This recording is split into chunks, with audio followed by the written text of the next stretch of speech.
Ez dut oso ondo gogoratzen eta nola jakin nuen, nola eukin nuen honen berri.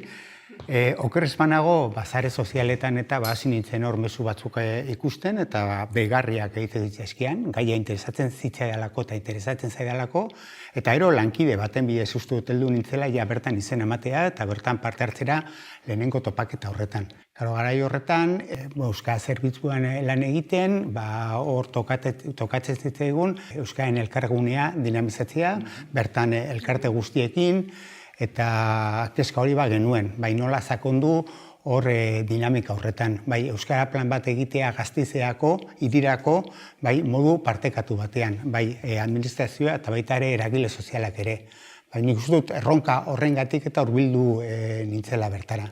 Ni neurri batean zirkulo baten moduan ikusten dut, bai zirkulo virtuoso esango nuke, bai berria proiektura eta hurbiltzen zarenean, hurbiltzen zara aldez aurretik eta baduzulako kezka bat, eta gauzak beste modu batean egin dituzulako, eta bertan, jendearekin zaudenean, parte hartzaekin, lortzen duzuna da, nolabait, zure pentsatzeko modu hori indartzea, alduntzea esango nuke gaur egun neurri batean.